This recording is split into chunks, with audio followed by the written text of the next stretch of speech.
All right, let's dive right in. We're talking about a massive, high stakes corporate battle that could seriously change the movies and shows we all watch.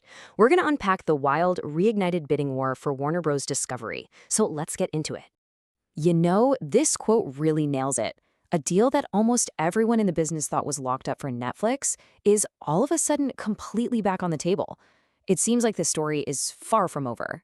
So what on earth happened here? Well, the gist is the board over at Warner Bros. Discovery is apparently taking a very, very serious second look at a new offer from the team at Paramount and Skydance. And just like that, everything's been thrown into chaos and Netflix is suddenly playing defense. And what sparked this whole new fire? A recent report from Bloomberg. It turns out Paramount didn't just give up. Nope. They came back with a revised offer, one that was built from the ground up to calm the nerves of the Warner board. This isn't just some rumor. It's a major chess move that has blown the whole negotiation wide open again. Okay, so to really understand what's going on, you gotta know who's in the ring. We're looking at three huge players right at the center of this corporate showdown. First up, you've got the prize itself. And let's be clear, Warner Bros. Discovery isn't just another studio. It is an absolute treasure chest of intellectual property that people know and love all over the world. I mean, we're talking about characters and stories that have pretty much defined pop culture for decades.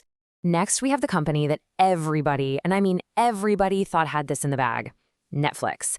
They already had a deal in place, and everyone saw them as the clear frontrunner, just about ready to swallow up Warner's gigantic library for their streaming empire.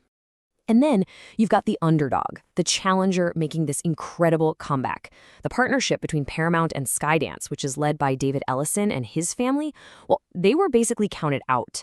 But now, here they are back in the game with a really smart new plan. Now, this is where it gets really interesting, because this whole thing isn't just about money and stock prices. No, it's being framed as a fight for cultural influence. Whoever wins this gets to control the stories that kind of shape our world. I mean, just stop and think for a second about what's actually on the table. The winner gets the keys to Batman, Superman, the Looney Tunes, and even a global news network like CNN. These aren't just brands, they're cultural institutions. And this quote right here, it gets to the absolute heart of the argument. See, the new owner isn't just going to be managing spreadsheets, they're going to be controlling the creative direction of these properties. The whole analysis suggests that if the Ellison group takes over, we could see a huge cultural shift in how these icons are presented to us. And here's a huge problem for Netflix right now: money. Their stock value has dropped by nearly 40% in just 6 months. For Warner shareholders, that makes the Netflix deal look a lot less attractive and raises some pretty serious questions about the long-term value. So, how is Paramount and Skydance taking advantage of Netflix's weak spot? Well, they've come up with this new offer that's being called strategically brilliant because it speaks directly to those nervous shareholders. Okay, let's break this down. You can see 3 huge advantages for Paramount here. First, the incentives. They're offering to pay shareholders if this deal drags on past the end of the year. That is a direct shot at Netflix. Second, the risk. The analysis suggests Paramount's deal is a much simpler path, while Netflix would be jumping from the frying pan into the fire with regulators. And finally, the appeal. The Ellisons are actually courting investors, offering them seats on the board. That's a huge power move. Now, this is where the whole thing gets, well, really speculative. A political angle gets introduced here, asking if there's a potential trump card that could tip the scales. So the source points to reporting that suggests a potential future Trump administration would be very friendly to an Ellison-led buyout. The claim is that a deal like that would get fast-tracked through all the regulatory hoops, especially with a network like CNN in the mix. Now, this is presented as a major, but again, very speculative piece of the puzzle. So you take the new offer, you look at the financial problems, you throw in the political speculation, and after all that, the analysis comes to a very clear, very confident conclusion on who's going to walk away to winner.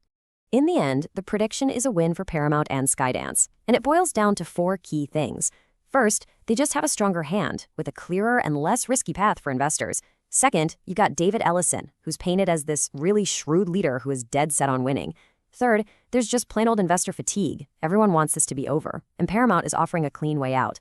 And finally, there's the belief that their deal will just sail through regulators way more easily. And his final quote really says it all, doesn't it? It sums up the analysis with total conviction. The prediction is clear. David Ellison's smart, patient strategy and his better offer are going to win him the ultimate prize.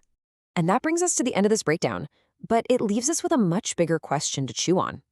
Because it doesn't really matter who wins this corporate fight. The real takeaway is that when these massive companies merge, the power to shape the stories that we all see gets concentrated into fewer and fewer hands. It's definitely something to think about. Thanks for tuning in.